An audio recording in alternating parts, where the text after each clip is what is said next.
Assalamualaikum warahmatullahi wabarakatuh. Alhamdulillah, kita bersyukur pada Allah Subhanahu wa taala pada hari ini, hari Sabtu 19 Sya'ban 1447 Hijriah, bertepatan dengan 7 Februari 2026. Kita dimudahkan oleh Allah Subhanahu wa taala untuk duduk bersama di Masjid Abu Bakar As-Siddiq, Cilegon, Provinsi Banten dalam sebuah kajian dengan tema Ahkam al-Fiqhiyah tata'allaqu bis-Shiyam, seputar hukum fikih puasa. Salawat dan salam semoga selalu Allah berikan kepada Nabi kita Muhammad sallallahu alaihi wa ala alihi wasallam, pada keluarga beliau, para sahabat, serta orang-orang yang mengikuti beliau sampai hari kiamat kelak. Dengan nama-nama Allah yang husna dan sifat-sifatnya yang ulia, kita berdoa, Allahumma inna nas'aluka ilman nafi'an wa rizqan tayyiban wa amalan mutaqabbala. Allahumma amin. Ahibati fillah, afani Allah wa iyyakum. Pada kesempatan kali ini kita membahas seputar fikih puasa. Poin yang pertama adalah definisi puasa. Puasa secara bahasa artinya adalah al-imsak, menahan. Berkata ahli bahasa Ibnu Manzur dalam kitab Kamus Besar Bahasa Arabnya, Lisanul Arab, bahwa ketika Allah Subhanahu wa taala berfirman dalam surat Maryam ayat 26, Inni nadartu birrahmani sawman, sesungguhnya aku bernazar untuk Allah yang Maha Pengasih, sawman. Sawman artinya menahan, untuk tidak berbicara kepada orang-orang tentang pertanyaan-pertanyaan yang ditujukan tentang mengapa memiliki anak tanpa suami.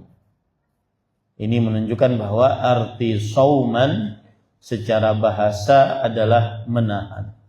Arti puasa secara bahasa adalah menahan. Adapun arti puasa secara istilah syariat disebutkan oleh Imam Ibnu Utsaimin rahimahullah dalam kitab Asy-Syarhul Mumti', At-ta'abbudu lillahi ta'ala bil imsaki biniyah anil akli wasyurbi wasairil mufattirat min tulu'il fajri tsani ila ghurubi syams min syakhsin makhsus bi syurutin makhsusah. Yang artinya puasa adalah proses beribadah kepada Allah Subhanahu wa taala dengan menahan yang disertai dengan niat dari makan, minum dan seluruh yang membatalkan puasa, dari terbit fajar kedua sampai terbenam matahari, dari seorang yang khusus dengan syarat-syarat yang khusus. Inilah yang disebut dengan pengertian puasa. Proses beribadah kepada Allah, menahan dari makan dan minum dan seluruh yang membatalkan puasa, disertai dengan niat dari mulai terbit fajar kedua, yaitu sampai kepada terbenam matahari. Dilakukan oleh orang yang khusus dengan syarat yang khusus. Dilakukan oleh orang yang khusus dengan syarat yang khusus. Kita akan pelajari ini. Berarti puasa itu adalah menahan. Menahan apa? Menahan makan, minum, dan seluruh yang membatalkan puasa yang akan kita pelajari nanti. Kemudian dari mulai kapan? Dari mulai terbit fajar kedua. Fajar itu ada dua. Ada fajar yang disebut dengan fajar kadzib, dan ada fajar yang disebut dengan fajar shadiq. Fajar kadzib biasanya adalah fajar yang dia muncul ke atas, kemudian hilang. Setelah itu gelap kembali. Ini namanya fajar kadzib, fajar yang masih malam. Dan itu masih boleh makan, masih boleh minum, masih boleh bersahur. Dan belum waktu berpuasa. Belum boleh untuk mengerjakan sholat subuh. Di sana ada yang disebut dengan al-fajru as-sadiq, fajar yang benar. Yaitu fajar yang muncul dari kanan ke kiri, terus semakin waktu semakin terang. Inilah fajar yang disebut dengan fajar shadiq. Dan saat itulah diharamkan untuk makan dan minum. Allah Subhanahu wa taala berfirman, "Wa kulu washrabu hatta yatabayyana lakumul khaytul abyadu minal khaytil aswadi minal fajr." Makanlah dan minumlah sampai jelas bagi kalian benang putih dari benang hitam, yaitu datangnya waktu fajar. Gambarannya kira-kira seperti ini, waktu fajar yang dusta dan waktu fajar yang benar. Waktu fajar yang dusta yaitu sebelah kiri saya, yang dia naik ke atas kemudian nanti hilang. Kemudian waktu fajar yang benar, dia ke kanan, ke kiri, kemudian terus sampai terang benderang. Ini adalah waktu mulai berpuasa. Rasulullah sallallahu alaihi wasallam bersabda, "Al-fajru fajran." Fajar itu ada dua. Fajrun yahrumu fihi atau tahrumu fihi as-salah wa yahillu fihi at-ta'am. Fajar yang diharamkan untuk sholat dan dihalalkan untuk makan. Wa fajrun yahrumu fihi at-ta'am wa tahillu fihi as-salah. Fajar yang diharamkan untuk makan dan dihalalkan untuk sholat, yaitu berpuasa. Tadi disebutkan ila ghurubis syams, dari mulai terbit fajar kedua sampai terbenam matahari. Terbenam matahari dalilnya adalah Allah Subhanahu wa taala berfirman dalam surah Al-Baqarah ayat 187. "Tsumma atimmus shiyama ilal lail." Kemudian sempurnakanlah puasa sampai datang malam. Dan permulaan malam adalah dengan terbenamnya matahari. Kemudian di dalam definisi tadi disebutkan dari dilakukan oleh orang yang khusus. Tidak sembarang orang wajib untuk berpuasa dan sah berpuasa. Ada syarat-syarat yang khusus yang akan kita pelajari. Itulah pengertian dari puasa. Proses beribadah kepada Allah dengan berniat, dengan menahan, disertai niat dari makan, minum, dan seluruh yang membatalkan puasa dari mulai terbit fajar kedua sampai terbenam matahari. Baik. Poin yang kedua adalah hukum berpuasa Ramadan. Jawabannya, hukum berpuasa Ramadan adalah wajib berdasarkan Al-Quran hadis dan ijma'. Hukum berpuasa bulan Ramadan adalah wajib berdasarkan Al-Quran, hadis dan ijma'. Wajibnya atas siapa? Atas setiap muslim baligh, berakal, mampu, muqim, selain wanita yang haid dan nifas. Baligh, berakal, mampu, muqim, selain wanita yang haid dan nifas. Nah, dalil dari Al-Quran, hadis surat Al-Baqarah ayat 183, ya ayyuhalladzina amanu kutiba alaikumus shiyam kama kutiba alal ladzina min qablikum la'allakum tattaqun. Wahai orang beriman, dituliskan atas kalian berpuasa sebagaimana orang-orang sebelum kalian dituliskan atas mereka berpuasa. Kata-kata dituliskan, kutiba alaikum, itu adalah dari lafaz yang menunjukkan kepada kewajiban. Lafaz yang menunjukkan kepada kewajiban. Sama seperti misalkan kutiba alaikumul qisas, diwajibkan atas kalian qisas. Kutiba alaikumul qital, diwajibkan atas kalian berjihad. Kemudian dalil yang lain, surat Al-Baqarah ayat 185, Allah Subhanahu wa taala berfirman, "Syahrul Ramadhan alladzi unzila fihi al-Qur'an hudan lin-nas wa bayyinatin minal huda wal furqan faman syahida minkumus syahra falyasum."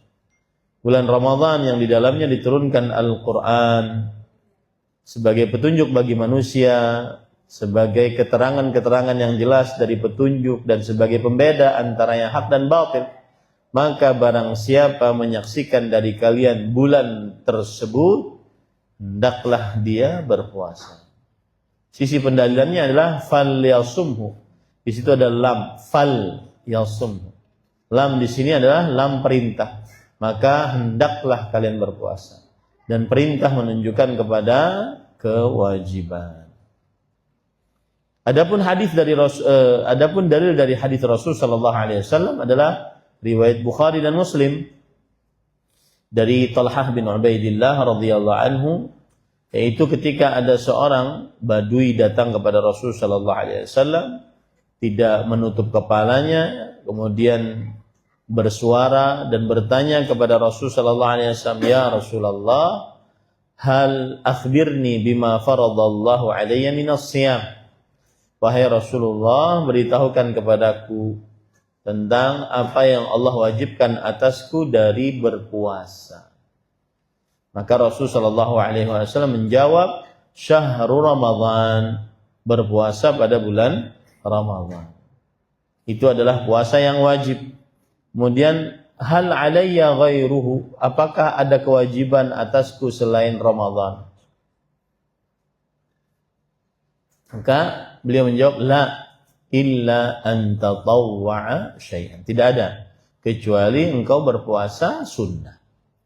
Ini hadis jelas menunjukkan wajibnya berpuasa Ramadan. Dan apa hukum orang yang tidak berpuasa Ramadan? Maka jawabannya, hukum orang yang tidak berpuasa Ramadan adalah haram dan dia sudah mengerjakan perbuatan dosa sangat besar.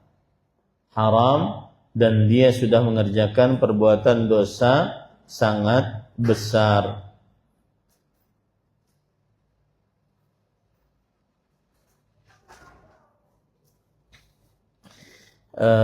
Apabila ada orang yang meninggalkan puasa Ramadan karena menganggap puasa Ramadan itu tidak wajib, maka berarti dia kafir, keluar dari agama Islam.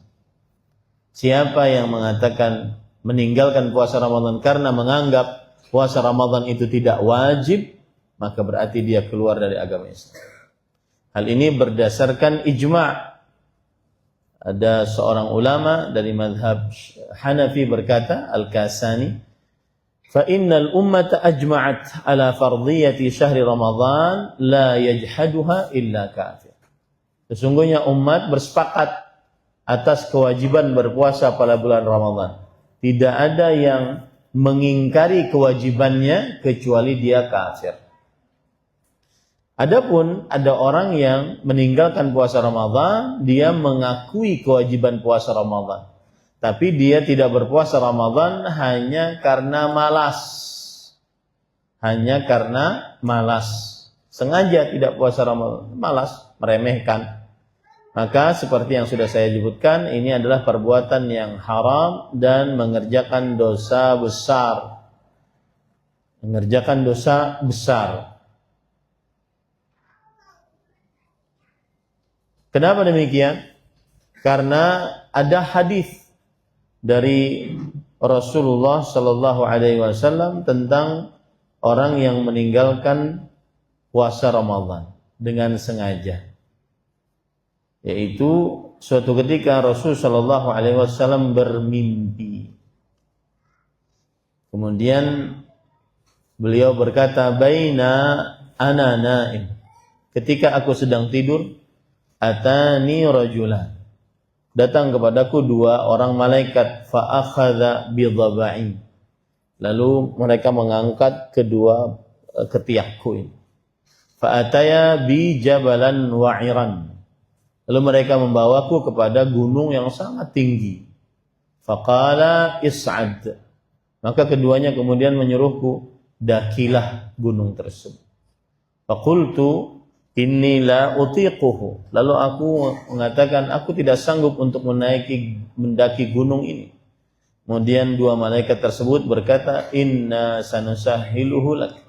Kami akan memudahkannya untukmu. Fasa'idtu hatta idza kuntu fi sawa'il jabal idza bi aswatin syadidatin. Lalu aku mendaki gunung sampai kepada puncak gunung, ternyata ada suara orang-orang yang meraung-raung, suara-suara teriakan-teriakan. Lalu aku bertanya kepada malaikat tersebut, ma hadhil aswat? Suara apakah ini? Kemudian pada malaikat tersebut menjawab, hadza uwa'u ahlin nar. Ini adalah raungan kesakitan penghuni neraka. Kemudian mereka berdua membawaku melihat orang yang disiksa tersebut. Fa idza ana biqaumin mu'allaqina bi'araqibihim musyaqqaqatun asdaquhum tasilu asdaquhum daman. Lalu aku melihat orang-orang yang digantung kakinya.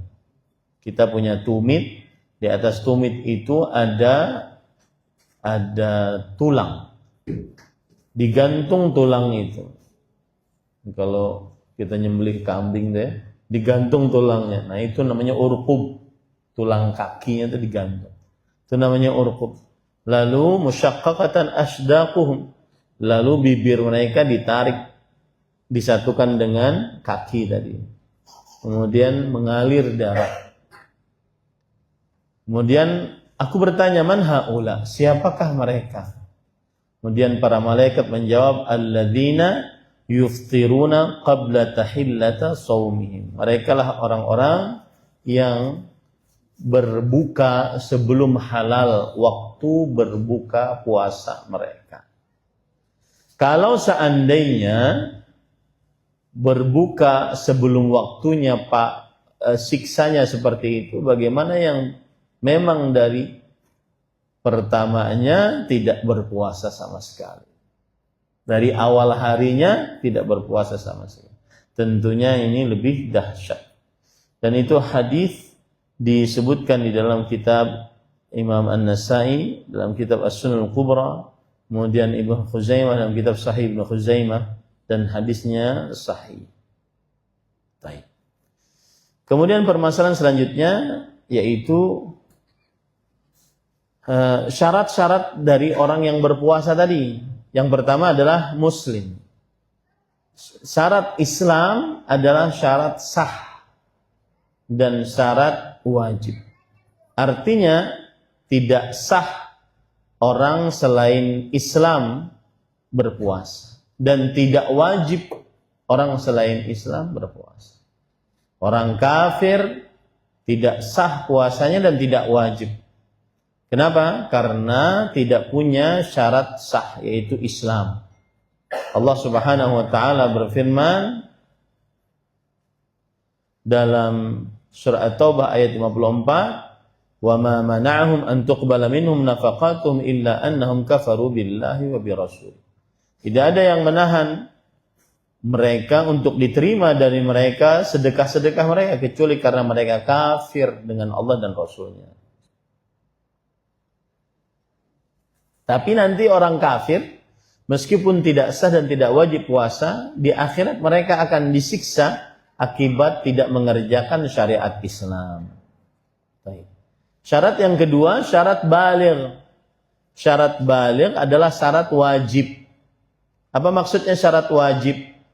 Artinya seorang yang tidak baligh, anak kecil yang belum baligh tidak wajib untuk berpuasa. Tapi kalau seandainya dia berpuasa, sah puasanya, tapi tidak wajib.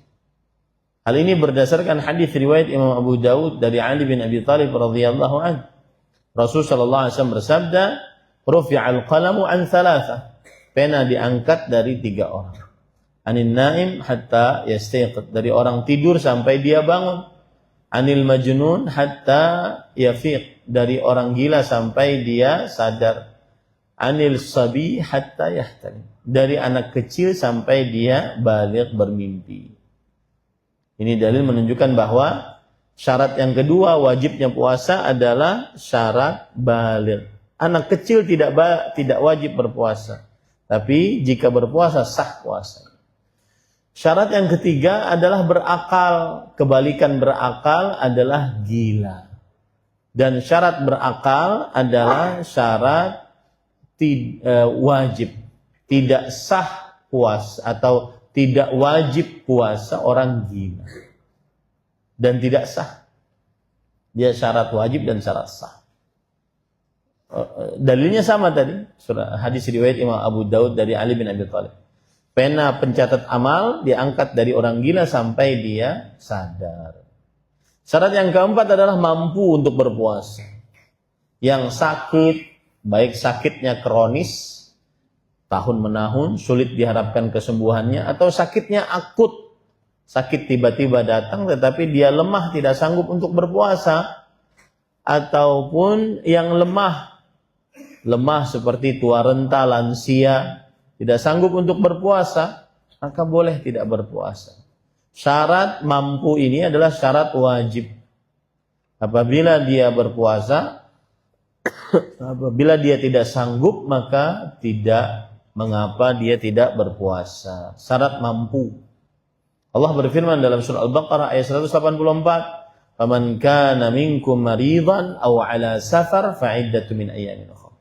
Barang siapa dari kalian sakit atau sedang bepergian, maka jika dia tidak berpuasa, dia mengqadha di lain hari. Ini menunjukkan bahwa syarat wajib adalah mampu. Yang tidak mampu, maka tidak wajib untuk berpuasa.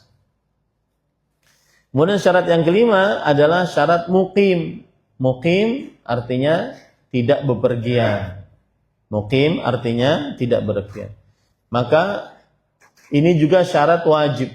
Tidak wajib orang musafir bepergian untuk berpuasa. Tidak wajib orang musafir atau orang yang sedang bepergian untuk berpuasa. Bepergiannya seberapa? Bepergiannya adalah sejarak safar. Jarak safar itu berapa?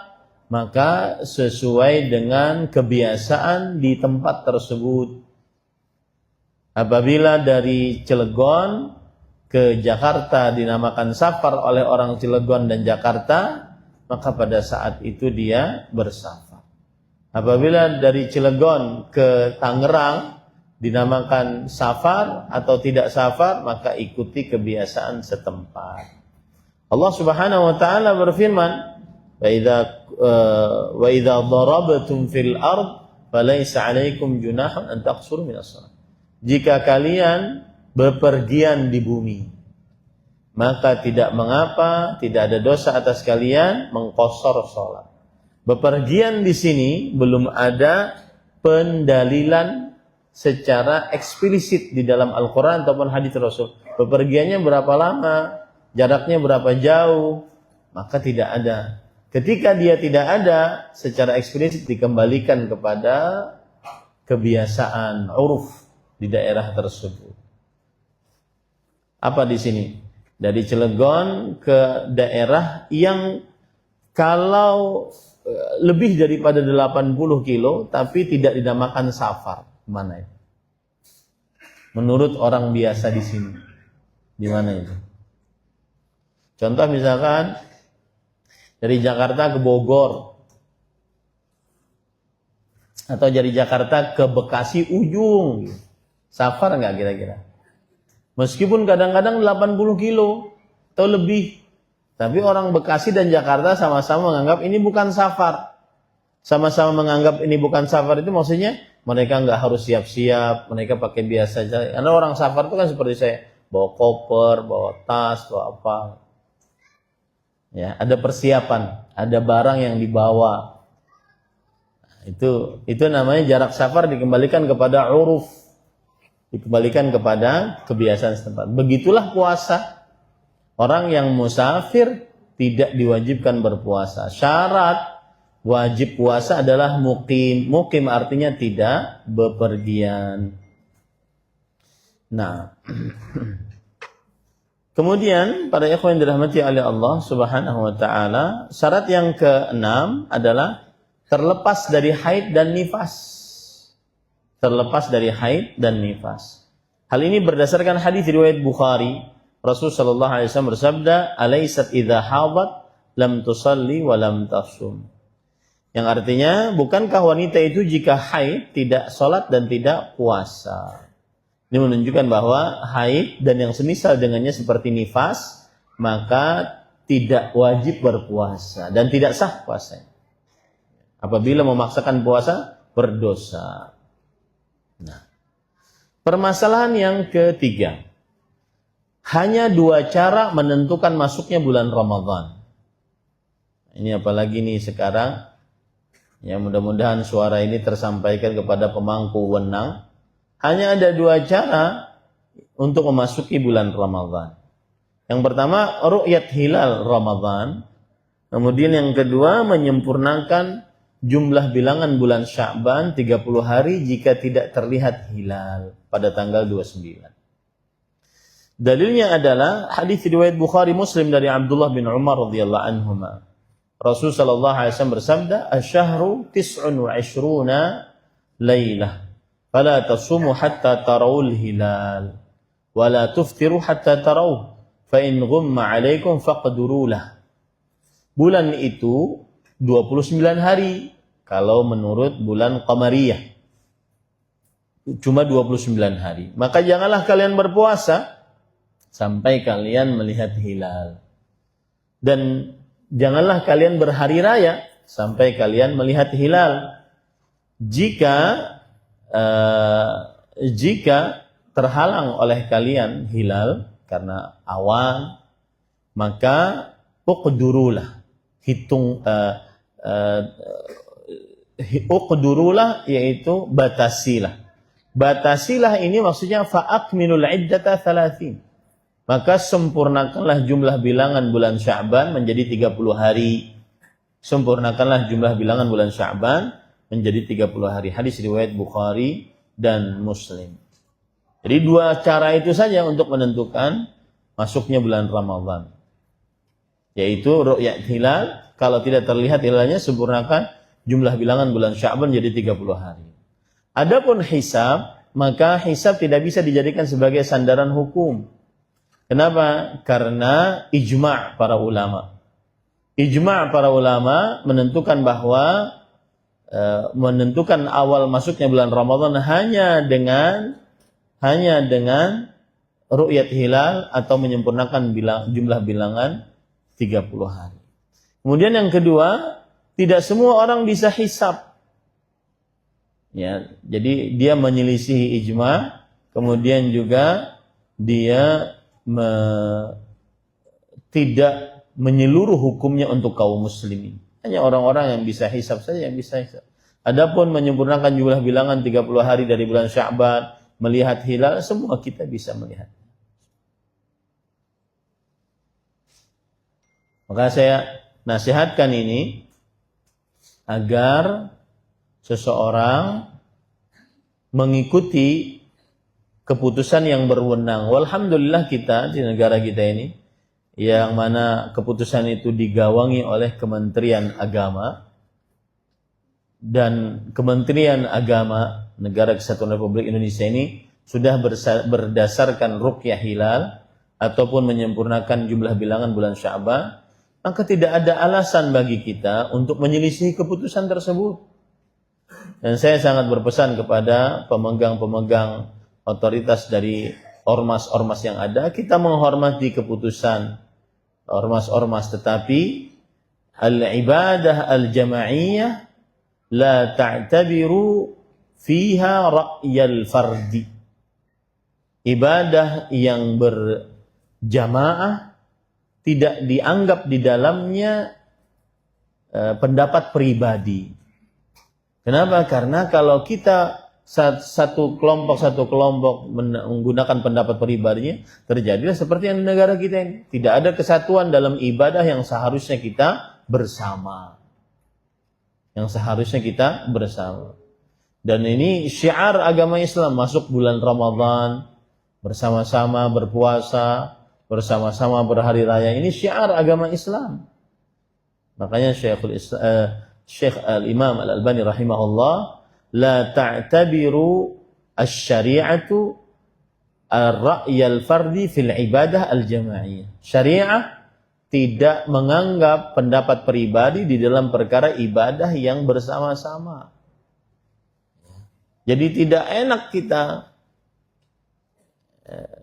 bukan tidak enak, maksudnya tidak syiarnya berkurang. Yang satu hari rayanya sekarang, yang satu hari rayanya ini, yang satu tarawehnya nanti malam, yang satu besok malam. Ini gimana? Yang satu besok puasa, yang satu besok belum puasa. Nah, saya nasihatkan, ittaqullah, takutlah kepada Allah. La ta'tabiru syariah ra'yal fardi fil ibadah al-jama'iyah. Itu kaidah itu. Ya. Jadi kita ini sering sekali berpecah belah di dalam, karena tadi kejumudan organisasi. Padahal kita sudah memiliki pemerintah yang mempunyai wewenang yang menentukan. Dan kalau salah nih, yang bertanggung jawab pemerintahnya. Pernah suatu ketika di Arab Saudi ada kejadian pemerintah menentukan hari fulan, misalkan untuk berpuasa. Hari fulan untuk berbuka, yaitu berhari raya. Nah, setelah beberapa hari kemudian mungkin ada orang yang naik banding di Mahkamah Agung, Mahkamah Ulia, Mahkamah Agung. Dia naik banding bahwasanya hari Lebaran sebenarnya adalah sudah terlihat sebelumnya. Maka diterima persaksiannya. Akhirnya pemerintah mengumumkan bahwa persaksian diterima tanggal 29 malam Ramadan. Berarti kita kurang berpuasanya. Satu hari. Maka silahkan mengqadha. Apa itu? Nggak jadi masalah. Semuanya keputusan kepada pihak yang berwenang. Karena kalau semua menentukan, apalagi hanya organisasi-organisasi yang menentukan, kata-kata hanya organisasi bukan meremehkan organisasi, bukan. Cuma ada institusi yang lebih tinggi daripada hanya sekedar organisasi, yaitu pemerintah yang punya wewenang. Akhirnya kan sama semua, tidak ada yang berani menyelisihi. Wah, ngapain ikut pemerintah? Pemerintahnya korup. Nah, apa hubungannya ru'yah hilal sama korup? Gak ada urusan. Nah, ini saya nasihatkan banget, karena akhirnya tidak terlihat syiar Islamnya. Ya, belum lagi ada yang kelompok-kelompok yang menyimpang. 2 hari sebelum orang berpuasa sudah puasa duluan. 2 hari sebelum orang hari raya sudah hari raya duluan. Dan apalagi itu diangkat oleh media massa. Media massa ini kan, atau media berita ini, the bad news at the good news. Iya. Kapan itu berita buruk, jadi berita sangat baik bagi mereka. Semakin buruk, semakin baik. Aturan itu yang tidak boleh disebarkan di tengah kaum muslimin. Kemudian juga pihak yang berwenang semestinya tegas bahwa tidak ada yang boleh menentukan puasa Ramadan kecuali pihak yang berwenang, yaitu dalam hal ini Kementerian Agama Negara Kesatuan Republik Indonesia. Sama seperti di Arab Saudi, tidak ada yang berani. Termasuk di dalamnya pemilihan presiden. Ini subhanallah, di beberapa negara presidennya meninggal atau rajanya meninggal, besok mereka punya raja baru, aman aja. Nggak perlu harus pasang baleho banyak-banyak, kemudian kampanye, kemudian gontok-gontokan di media sosial, saling hina, Negara kita ini terlalu kaya. Akhirnya buang-buang uang hanya untuk sekedar gitu-gitu saja.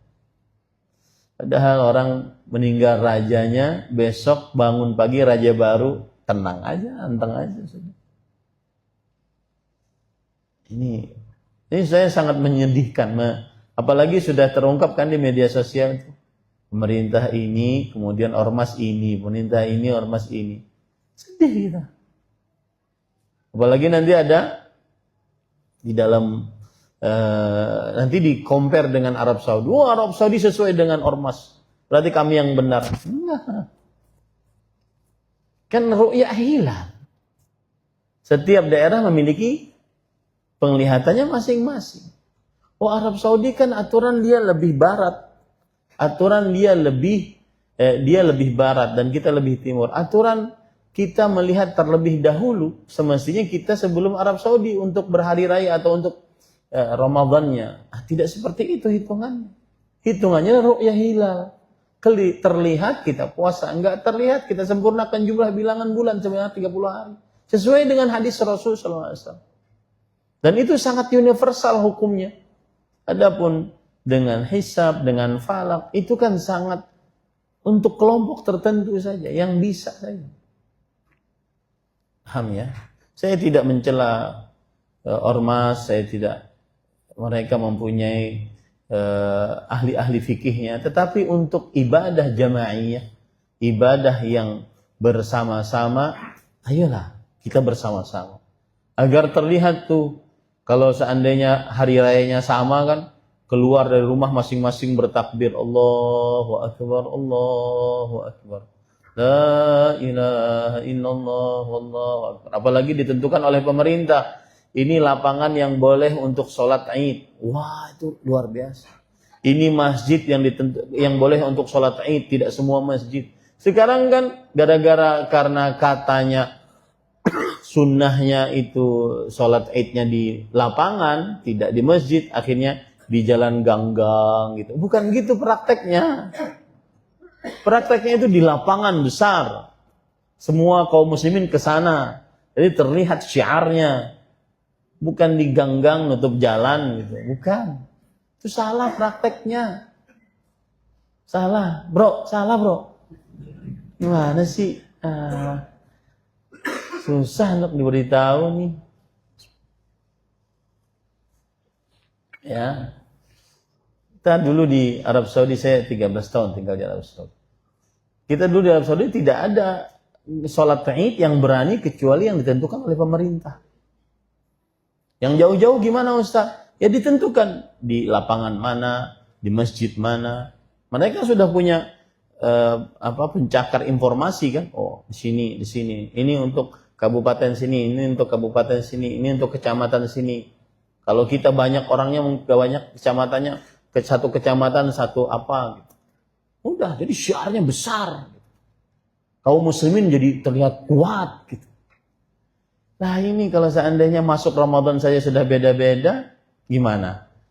Kita mengucapkan selamat bulan Ramadan. Selamat datang Ramadan, syahrul mubarak. Aturan kan penuh hikmat, penuh dengan kebanggaan gitu. Ini beda. Yang satu nanti malam terawih, besok puasa. Yang satu belum terawih, besok masih buka makan. Puasa duluan ya, saya makan duluan ya. Ini gimana cerita? Saya nggak habis pikir kenapa sih nggak mau bersama gitu. Apakah karena kalau bahasanya kejumudan sebuah kelompok? Maksudnya kejumudan sebuah kelompok bukan tertentu saya menyorotnya, enggak. Kejumudan kelompok lah, anggap begitu. Fanatisme kelompok. Sudah terima saja dengan yang berwenang. Pemerintah apalagi sesuai dengan sunnah, dengan ru'yat hilal, dengan menyempurnakan 30 hari bulan Sya'ban. Seperti itu. Baik. Kemudian pada ikhwan yang dirahmati oleh Allah, rukun puasa. Poin yang keempat adalah rukun puasa. Rukun puasa yang paling disepakati oleh para ulama adalah satu, yaitu berpuasa pada waktu yang sudah ditentukan. Dari mulai terbit fajar kedua sampai terbenam matahari. Menahan dari mulai terbit fajar sampai terbenam matahari. Ini rukun puasa yang disepakati oleh para ulama rahimahumullahu ta'ala. Sedangkan pada ikhwan yang dirahmati oleh Allah subhanahu wa ta'ala, rukun yang lain diperselisihkan. Di antaranya niat. Niat itu ada yang mengatakan rukun, ada yang mengatakan syarat. Apa bedanya Ustaz? Kalau dikatakan dia syarat, berarti dia di luar dari ibadah puasa. Terutama Ramadan, niatnya harus dari malam hari. Sedangkan puasanya di pagi hari. Ini kan berarti di luar. Dan saya lebih condong kepada pendapat ini bahwa niat adalah syarat sahnya berpuasa. Kalau rukun, dia bagian dari puasa. Bagian dari puasa. Seperti tadi, menahan, makan, minum, dan seluruh yang membatalkan puasa dari mulai terbit fajar kedua sampai terbenam matahari. Itu rukun, disepakati oleh para ulama. Yang berbeda adalah niat. Karena niat di malam hari tidak sah. Seseorang berniat puasa setelah adzan subuh, nggak sah. Nggak sah puasanya. Syarat, makanya niat disebut syarat. Syarat itu di luar amal ibadah. Saya beri contoh sholat. Rukun sholat, ruku, sujud, itu rukun sholat. Baca Al-Fatihah, itu rukun sholat. Syarat sahnya sholat, wudu. Wudu di luar sholat. Ya. Baca Al-Fatihah, rukun, ruku dan sujud, itu di dalam sholat. Nah, itu bedanya antara syarat dan rukun. Nah, niat ini syarat sahnya puasa. Dia sebelum berpuasa. Di malam hari. Baik. Yang kedua adalah yaitu berpuasa harus sewaktu yang sudah ditentukan. Dari mulai terbit fajar kedua sampai terbenam matahari di bulan Ramadan.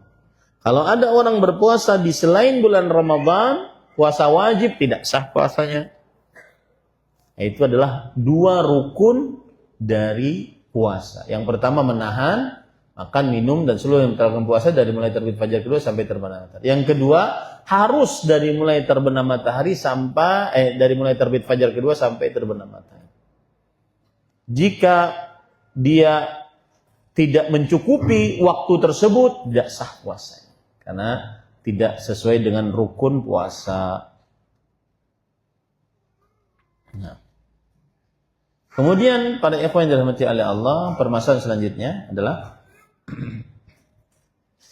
orang-orang yang diperbolehkan untuk berbuka di siang hari di bulan Ramadan, tidak berpuasa. Siapa saja? Yang pertama adalah sakit. Orang sakit. Orang sakit ada dua macam. Sakit yang diharapkan kesembuhannya. Yang macam pertama, ini diperbolehkan oleh Allah untuk tidak berpuasa. Dan wajib mengqadha di lain hari. Allah Subhanahu wa taala berfirman, "Faman kana minkum maridan aw ala syafar fa iddatun min ayyamin ukhra." Siapa di antara kalian sakit atau bepergian, maka lalu dia tidak berpuasa, maka dia mengqadha di lain hari. Kemudian jenis sakit yang kedua adalah jenis sakit yang sulit diharapkan kesembuhannya. Sulit diharapkan kesembuhan. Sakit menahun, sakit kronis, sulit diharapkan kesembuhannya. Maka ini adalah tidak berpuasa dan dia membayar fidyah. Tidak berpuasa dan dia membayar fidyah. Ini seperti orang lansia yang lanjut usia tidak sanggup puasa, dia berhak untuk tidak berpuasa karena dia sudah tidak kuat untuk berpuasa. Ini yang sakit. Kemudian yang kedua adalah seorang yang musafir. Jadi orang sakit tadi ada dua, sakit yang akut diharapkan kesembuhannya, dia boleh tidak berpuasa dan dia wajib mengqadha di lain hari. Yang kedua, sakit yang kronis, menahun, sulit diharapkan kesembuhannya. Dia boleh tidak berpuasa dan dia membayar fidyah. Baik, itu satu. Yang kedua, musafir. Musafir boleh tidak berpuasa. Ustaz, sakit yang bagaimana kalau seandainya kita boleh tidak berpuasa?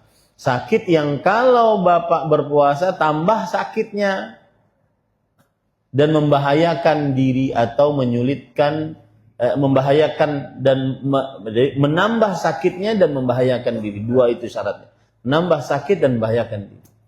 Adapun hanya sekedar sakit gigi, hanya sekedar sakit kepala, demam sedikit, apalagi panuan, enggak, jangan dianggap itu sakit yang membolehkan untuk tidak puasa. Kemudian musafir orang yang diperbolehkan untuk tidak berpuasa. Kemudian yang ketiga adalah seorang yang wanita yang haid dan nifas. Ini tidak diperbolehkan untuk tidak berpuasa.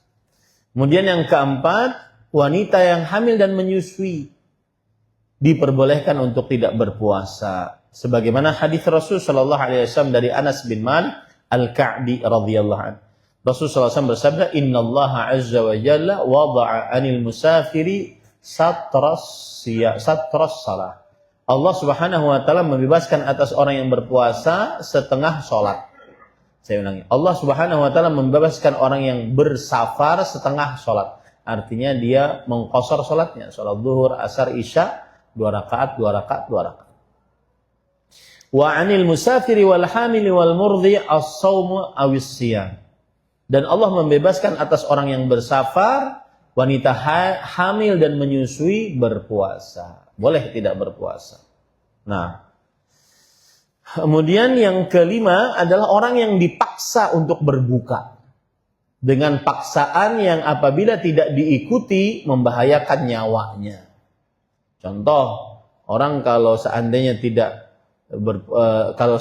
dia tidak nurut atas paksaan ditembak, dia berbuka. Maka dia berbuka. Asalkan tembaknya pistol beneran, bukan pistol mainan. Kalau pistol mainan maka tidak wajib untuk mentaatinya. Yang ketujuh adalah siapa yang berhajat untuk berbuka. Karena kalau tidak berbuka dia akan berbahaya terhadap nyawanya atau kesehatannya. Seperti misalkan seorang yang ingin menolong orang yang sedang dalam kesulitan berbahaya nyawa. Menolong orang yang tenggelam, menolong orang yang longsor, menolong orang yang sedang banjir dan seterusnya. Ini perlu kekuatan, maka dia boleh untuk berbuka. Atau orang yang ketujuh, orang yang sangat lapar, sangat haus. Kalau tidak makan, tidak minum, maka dia bisa mati atau pingsan. Maka pada saat itu dia berbuka. Ustaz, apakah termasuk ini orang-orang yang bekerja di bulan Ramadan? Kuli bangunan, kuli pasar, kuli panggul, orang-orang yang susah-susah pekerjaannya berat. Jawabannya tidak. Karena tidak ada dalil yang menunjukkan bahwa pekerjaan berat membolehkan untuk tidak berpuasa. Lalu bagaimana caranya, Ustaz? Bekerjalah. Nanti kalau seandainya ingin mati baru buka. Atau kalau ingin pingsan baru silahkan dia berbuka. Berbukanya bukan karena pekerjaannya, tetapi berbukanya karena dia tidak sanggup lagi untuk berpuasa. Kalau dia lanjutkan, dia berbahaya nyawanya ataupun kesehatannya. Paham ya? Kemudian yang kedelapan terakhir adalah orang yang berbuka karena ingin berjihad. Nah, ini boleh berbuka karena ingin berjihad. Rasulullah SAW bersabda ketika penaklukan kota Mekah itu bulan Ramadan. Innakum qad danautum min aduwikum wal fitru aqwalakum. Yang artinya kalian sudah hampir dekat dengan musuh kalian dan berbuka itu lebih baik, lebih kuat bagi kalian. Dan ini pelajaran menarik. Puasa itu bukan puasa rebahan, tiduran, leha-leha. Puasa itu bagi seorang muslim tambah semangat puasanya. Tambah semangat kerjaannya. Jangan puasa diisi hanya dengan tidur saja. Bangun untuk sholat aja. Bahkan kadang sholatnya lewat. Nah, ini tidak manfaat puasanya. Rasulullah SAW di bulan Ramadan saat berpuasa beliau perang Badar. Saat berpuasa beliau melakukan penaklukan kota Mekah. Ini puasa itu semangat, bukan mana puasa lemah-lemahan. Baik. Poin yang selanjutnya yaitu pembatal-pembatal puasa. Nomor 6 ya. Pembatal-pembatal puasa. Pembatal-pembatal puasa yang pertama adalah al-jima'. Bersetubuh. Memasukkan kemaluan laki-laki ke dalam kemaluan perempuan. Walaupun tidak keluar mani. Maka ini batal puasanya. Dan ini dosa besar. Dan siapa yang mengerjakan itu, maka dia wajib mengerjakan hal-hal berikut. Yang pertama adalah dia bayar kafarah yang besar, yaitu memerdekakan seorang budak. Kalau tidak sanggup, tidak mendapati, berpuasa 2 bulan berturut-turut. Kalau tidak sanggup, bersedekah kepada 60 orang fakir miskin. 1 kali makan. Yang kedua, dia harus menahan makan dan minum di hari dia berjimak tersebut. Misalkan dia berjimak jam 11. Kemudian selesai jimaknya, maka dia harus tahan sampai maghrib. Tidak boleh makan, tidak boleh minum. Kemudian yang ketiga, dia mengqadha hari tersebut karena dia sudah membatalkan puasanya. Yang keempat, dia wajib bertaubat dan beristighfar. Inilah kafar, penebus-penebus dosa apabila dia berjimak di siang hari bulan Ramadan, padahal dia muslim, baligh, berakal, mampu, muqim, selain wanita yang haid dan nifas. Artinya diwajibkan untuk berpuasa. Dan ini sangat besar, ya. Dan di sini terdapat masalah-masalah fikih nantinya. Tapi saya tidak mau masuk ke situ seperti, taib Ustadz, saya berjima jam 11. Kan tidak boleh makan, tidak boleh minum, tapi saya jimak lagi Ustadz. Jam 1 atau jam 2. Itu kafaratnya berapa kali? Apakah budaknya jadi 2? Atau kalau tidak sanggup berarti berpuasa jadi 4 bulan? Kan 2 bulan jadi 4 bulan? Atau kalau tidak sanggup berarti memberi makan kepada 120 orang fakir miskin, atau bagaimana? Itu jawabannya adalah kalau dia dalam 1 hari tersebut berkali-kali berjima, maka dia hanya bayar 1 kafarat saja. Memerdekakan 1 budak, atau berpuasa 2 bulan berturut-turut, atau memberi makan kepada fakir miskin 60 fakir miskin. Ustadz, saya lupa. Puasa-puasa jimak lupa. Mungkin nggak lupa? Hah? Mungkin. Dan disebutkan oleh para ulama. Pengalamannya Pak. Mungkin lupa. Kemudian yang taib itu sudah berikutnya banyak dalam permasalahan-permasalahan fikih yang berkaitan dengan pembatal-pembatal puasa. Tapi saya tidak ingin terlalu melebar. Pembatal yang kedua adalah keluarnya mani dengan sengaja. bukan dengan mimpi atau tidak sengaja. Keluarnya mani dengan sengaja, baik karena mencium, mengusap, ataupun masturbasi, ataupun karena keseringan melihat yang haram. Akhirnya keluar mani dengan sengaja. Maka ini batal puasanya. Ya, kenapa? Karena Allah Subhanahu wa taala berfirman di dalam hadis qudsi, illa shaum fa innahu li wa ana ajzi bih yad'u syahwatahu wa ta'amahu min ajli. Puasa itu milikku. Aku yang akan mengganjarnya. Karena orang yang berpuasa, dia meninggalkan syahwatnya dan makannya karenaku. Jadi syahwat harus ditinggalkan. Makanya masturbasi, kemudian berzina dengan dinding, dengan tangan, itu batal puasanya.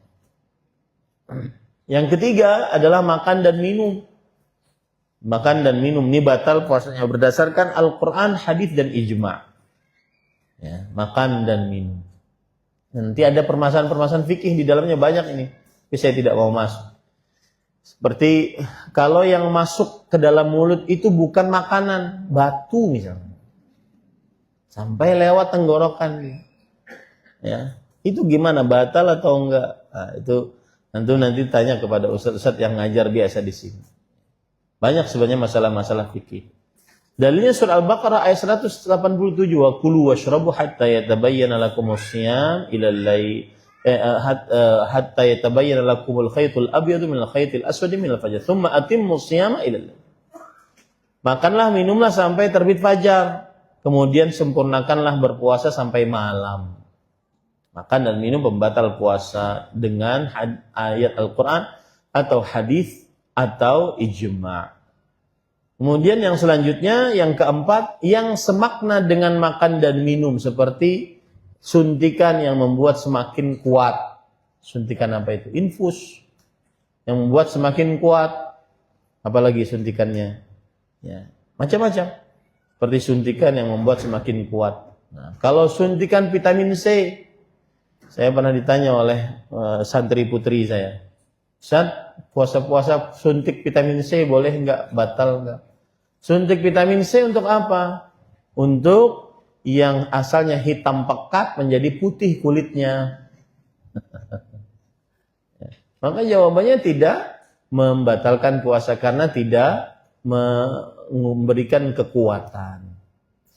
Nah, yang kelima, mengeluarkan darah dalam jumlah yang banyak seperti berbekam. Ini batal puasanya menurut pendapat yang kita ambil. Di sana berarti ada pendapat lain yang tidak membatalkan puasa. Karena Rasul sallallahu alaihi wasallam mengatakan, aftarul hajim wal mahjum. Orang yang berhijamah, berbekam, dan orang yang membekam batal puasanya. Hadis Rasul riwayat Imam Abu Daud. Kemudian pembatal yang keenam adalah muntah dengan sengaja. Adapun muntah tanpa sengaja, maka tidak batal puasanya. Rasul sallallahu alaihi wasallam bersabda, "Man dara'ahu al-qai fala qada 'alaihi, wa man istaqa'a fa 'alaihi al-qada." Siapa yang dia termuntahkan muntahnya, maka tidak ada qada atasnya. Siapa yang memuntahkan dengan sengaja, maka batal puasa. Yang ketujuh, keluarnya darah haid dan nifas, yang sudah kita jelaskan tadi. Yang kedelapan, berniat berbuka. Ini penting. Dia berniat berbuka. Wah, nanti jam 2 saya niat buka. Enggak jadi deh. Itu batal puasanya. Ya. Itu batal puasanya, tidak boleh. Itu yang kedelapan ya. Yang kedelapan. Yang kesembilan, murtad, keluar dari agama Islam, itu batal puasanya. 9 pembatal puasa ini akan benar-benar menjadi pembatal puasa dengan 3 syarat. Yaitu saat mengerjakannya, orang yang berpuasa tersebut mengetahui hukumnya.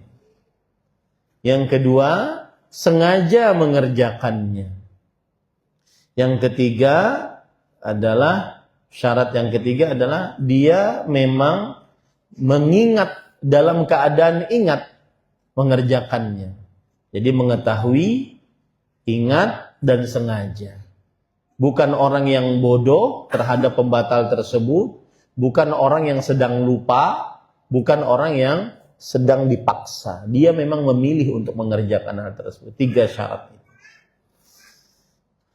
Taib. Kemudian para ikhwan yang dirahmati oleh Allah Subhanahu wa taala, poin yang selanjutnya adalah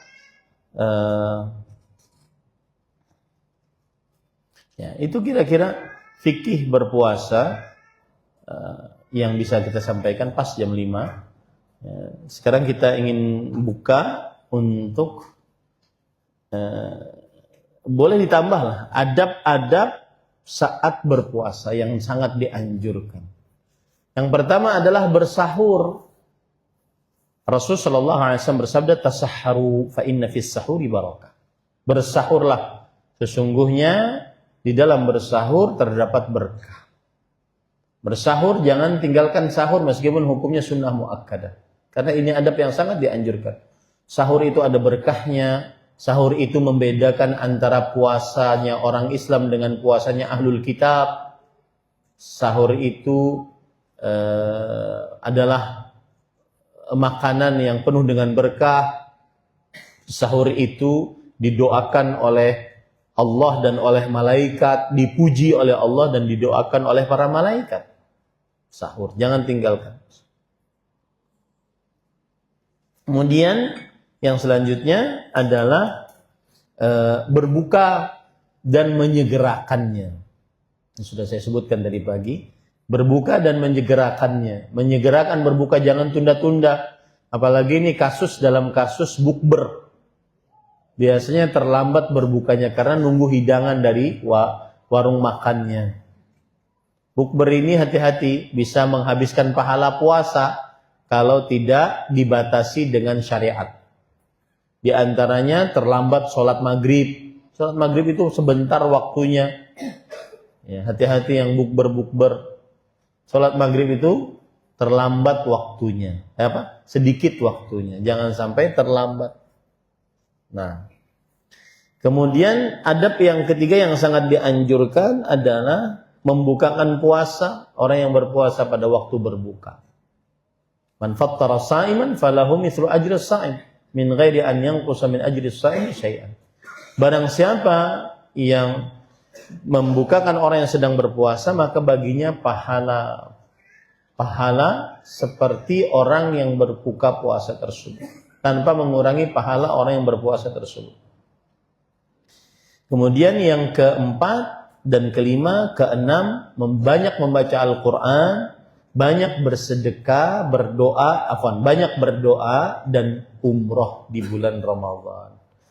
Nah, itu adab-adab yang sangat dianjurkan saat berpuasa. Banyak baca Quran, tadi pagi sudah saya jelaskan di Masjid Imam Nawawi. Banyak baca Quran, banyak berdoa, karena doa orang berpuasa dikabulkan. Da'watus sha'im, doa orang berpuasa itu tidak ditolak. Kemudian berumrah, umratan fi Ramadan taqdi hajjatan ma'i. Berumrah dalam bulan Ramadan senilai berhaji bersama. Baik, alhamdulillah selesai. Kita masuk kepada sesi pertanyaan. Itulah seputar fikih berpuasa. Wallahu a'lam. Nah, ada yang bertanya? Silakan.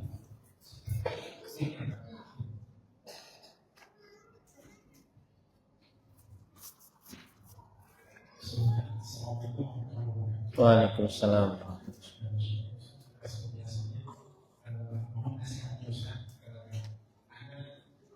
Pekerja yang setiap hari bisa setiap Senin sampai Jumat itu ada PPJ untuk Jakarta. Sopir ya? Dinasnya tidak. Oh, dinas. Jadi ada rombongan yang setiap hari naik satu TX itu berangkat ke subuh, pulang ke asar. Kemudian bagaimana caranya di bulan puasa ini kira-kira kita bisa sholat atas waktu seperti yang dijelaskan tadi pagi. Jadi awal waktu karena seringkali itu kalau sholat maghrib, ada saya coba itu 15 menit sebelum isya. Jadi maghribnya itu di jalan, bahkan bisa buka puasa itu di kendaraan. Sehingga sholat maghrib itu mendekati waktu isya. Bahkan kalau ada kemacetan itu bisa dijam nanti maghrib dan isya disatukan di bawah isya. Memang nasihatnya sholat untuk di bulan puasa. Bismillah, alhamdulillah, wassalatu wassalamu ala rasulillah. Apabila dia mendapati dirinya selalu seperti itu, maka berusahalah untuk sholat pada waktunya, terutama maghrib. Caranya bagaimana Ustadz? Kalau pakai kendaraan pribadi, maka dia singgah di waktu maghrib. Wajib mengusahakan. Karena waktu sholat itu adalah syarat sholat yang paling ditekankan. Catat itu baik-baik. Tanamkan dalam qalbu. Waktu sholat syarat yang paling ditekankan. Rasulullah Allah berfirman, Inna salata kanat 'alal mu'minina kitaban mawquta. Sesungguhnya sholat diwajibkan atas orang-orang beriman pada waktu-waktu yang telah ditentukan. Pada waktu-waktu yang telah ditentukan. Dari sinilah para ulama mengatakan sholat harus pada waktunya. Tidak boleh sholat di luar waktunya tanpa uzur syar'i. Maka pada saat itu sholatlah pada waktunya. Sholatlah pada waktunya. Taib. Ustaz, bukankah kita safar ke Jakarta? Jakarta safar nggak? Hah? Safar nggak? Safar. Berarti gunakan rukhsahnya. Cara menggunakan rukhsahnya bagaimana Ustaz? Maka jawabannya kalau untuk maghrib antara dua dia kerjakan. Yang pertama dia bisa sholat pada waktunya. Kemudian nanti yang kedua dia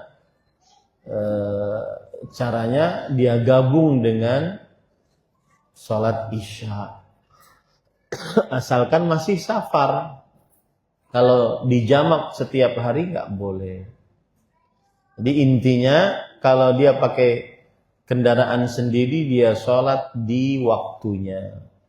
Tapi saat kalau seandainya pakai kereta orang banyak bagaimana? Maka berusahalah, usahakan agar sholat maghrib pada waktunya.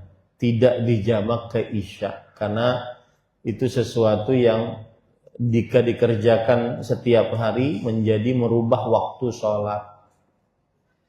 Yang terjadi biasanya bagaimana? Saya ingin lebih mendalami.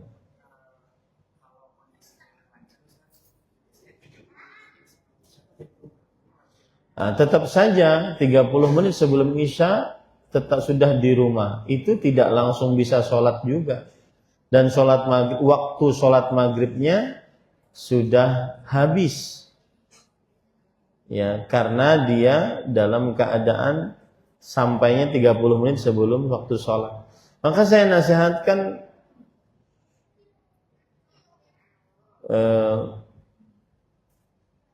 dia harus mengusahakan sholat maghrib pada waktunya. Dia harus mengusahakan sholat maghrib pada waktunya. Wallahu a'lam. Silakan. Kemudian kasusnya yang perjalanan dinas.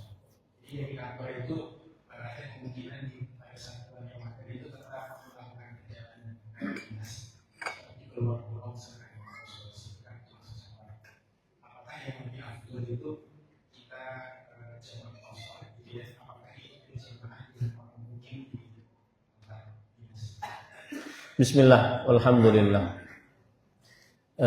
Jawabannya adalah apabila seseorang bersafar maka dia mengambil waktu dia mengerjakan sholat secara qasar berdasarkan ayat Al-Quran, idza darabtum fil ardh falaysa alaykum junahun taqsurun minas shalah. Jika kalian bepergian di bumi maka tidak mengapa atas kalian untuk mengqasar sholat. Maka qasorlah sholat, artinya sholat pada waktunya. di waktunya. Zuhur 2 rakaat, asar 2 rakaat, maghrib 3 rakaat, isya 2 rakaat, subuh 2 rakaat di waktunya masing-masing. Bolehkah Ustaz menjamak? Boleh kalau seandainya diperlukan seperti kita sedang dalam perjalanan. Adapun kita singgah, seperti saya sekarang singgah. Ya. Singgah saya tidak berjalan di perjalanan, singgah saya. Maka pada saat itu sholatlah qashar di waktunya. Taib. Apakah saya harus ke masjid Ustaz? Maka jawabannya, jika pergi ke masjid itu lebih afdal. Berarti saya sholatnya sempurna. Nah, itu juga paling afdal. Karena mengikuti imam yang mukim, berarti dia sholatnya sempurna. Lalu yang namanya mengambil keringanan lebih disukai oleh Allah bagaimana Ustaz? Ya, itu tadi, kalau ingin sholat 2 rakaat qashar di waktunya.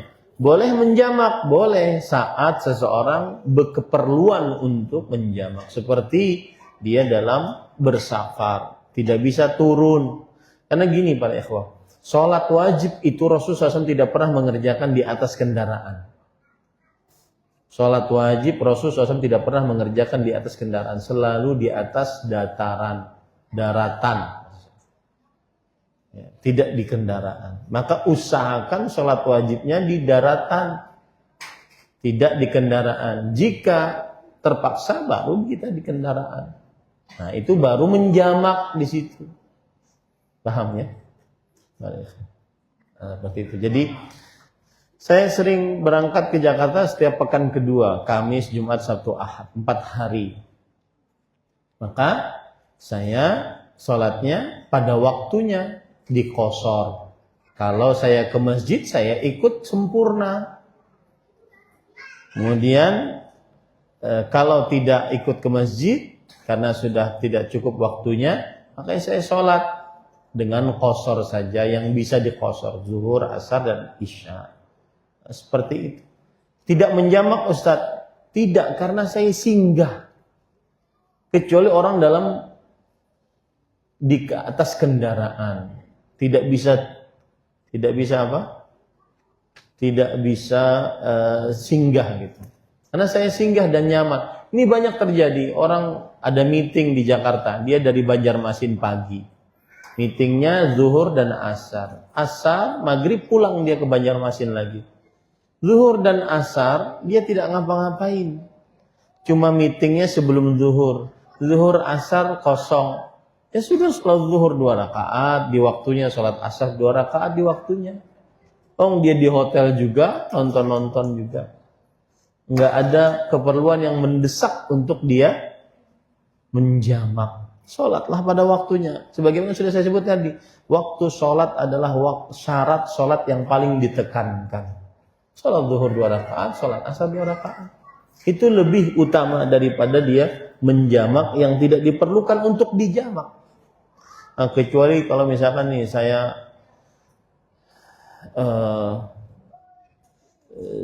seorang berangkat ya, habis zuhur, dia berangkat nanti kira-kira sampai baru setelah isya, maka dia jamak itu. Zuhur asar dia jamak, maghrib isya nanti dia jamak sampai sesudah sampainya.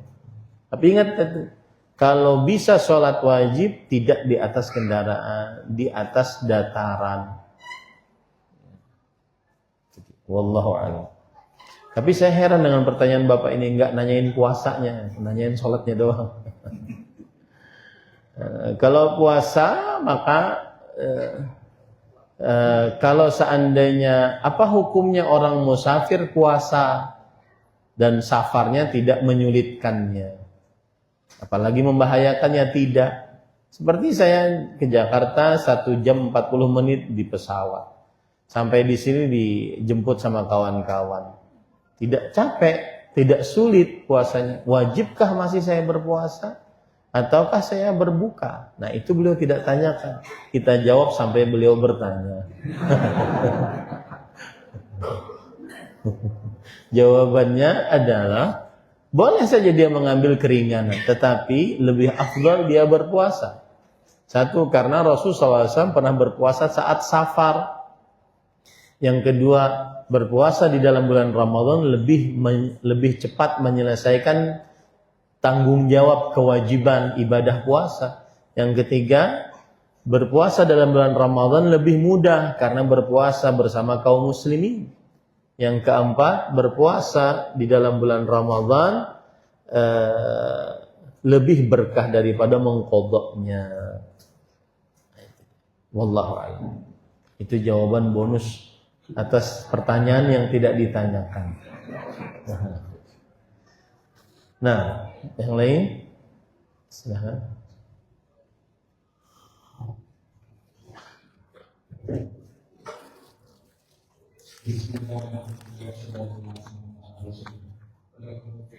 Wafikum warahmatullahi. Pertanyaannya berkaitan dengan keberkahan makanan sahur. Apakah itu berlaku juga pada puasa sunnah?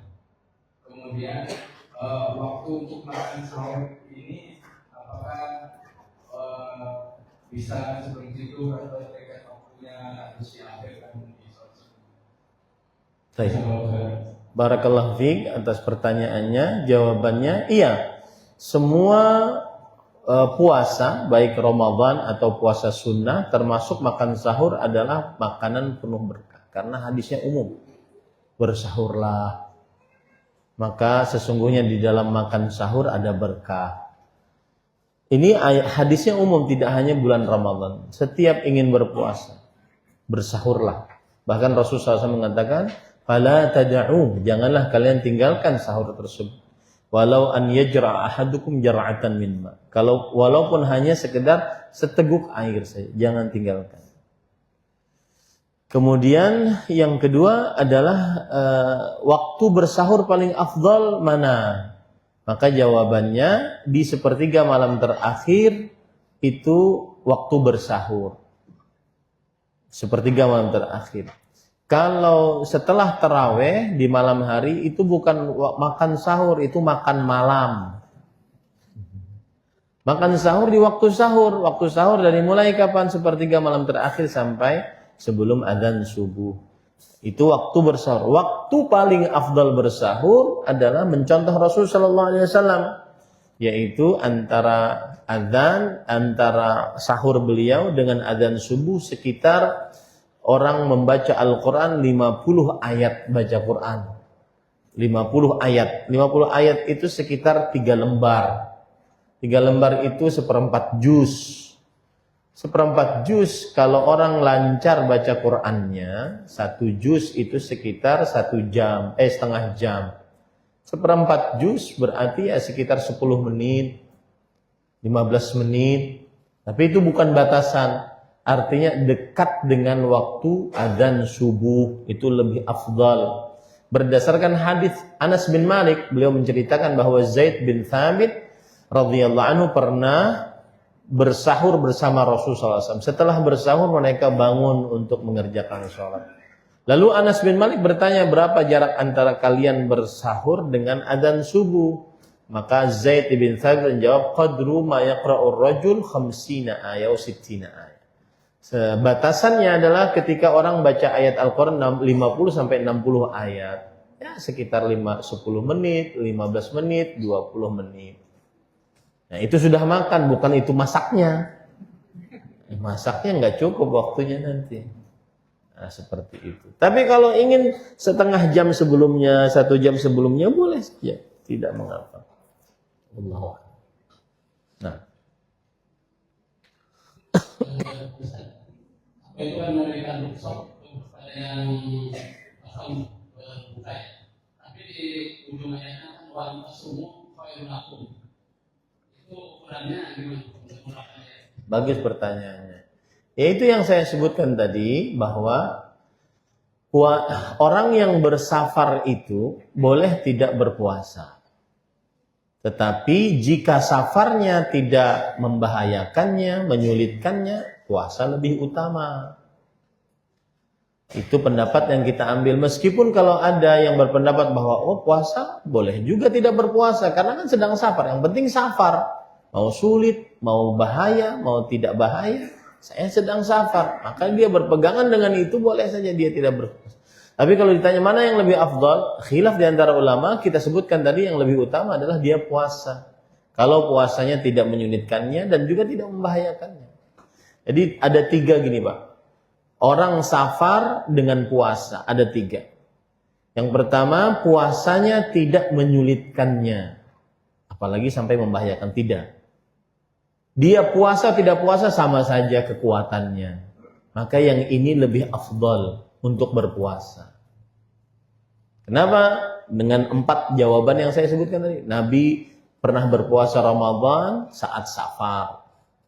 Panas-panas lagi. Yang kedua, berpuasa Ramadan lebih segera menunaikan kewajiban. Yang ketiga, berpuasa Ramadan lebih mudah dengan sama-sama dengan kaum muslimin. Yang keempat, berpuasa Ramadan lebih berkah daripada mengqadha di lain hari. Tuh. Permasalahan yang kedua, puasa saat safar dan safarnya menyulitkannya. Maka yang seperti ini adalah dimakruhkan untuk berpuasa. Kenapa? Karena Rasulullah SAW pernah melihat orang sedang safar lalu dia pingsan di tengah safarnya. Beliau bertanya, "Mahadza?" Ada apa ini?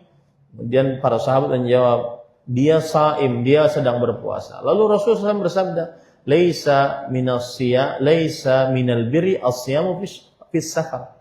Bukan kebajikan orang yang berpuasa saat safar. Nah, ini kalau menyulitkan, dimakruhkan untuk berpuasa. Lebih baik dia berbuka. Lebih baik, lihat kata saya, dimakruhkan berpuasa, lebih baik berbuka. Ini kalau menyulitkan. Adapun yang ketiga, puasa saat safar dan safarnya membahayakan. Bahaya itu apa? Seperti membahayakan nyawanya, kesehatannya, bahaya dia. Pada saat itu dia wajib berbuka. Wajib berbuka. Dan tidak boleh berpuasa. Haram puasa. Kenapa? Karena Rasulullah SAW pernah melihat orang-orang yang berpuasa. Lalu Rasulullah SAW bersabda, "Ulaikal usat." Mereka itu maksiat. Jadi tergantung jenis safarnya itu. Tidak menyulitkan, membahayakan. Itu hukumnya beda-beda. Oh ya, cukup waktunya katanya karena waktunya habis. Ini satu lagi pertanyaan berkaitan dengan umrah di bulan Ramadan. Apa hukumnya miqat ulang ke Tan'im? Jika umrah pertama telah dilaksanakan, apakah boleh umrah lebih baik dari dalam satu kali perjalanan? Saya lebih condong kepada pendapat bahwa orang yang umrah itu dia 1 kali perjalanan dari miqat. Perjalanan 1 kali dari miqat.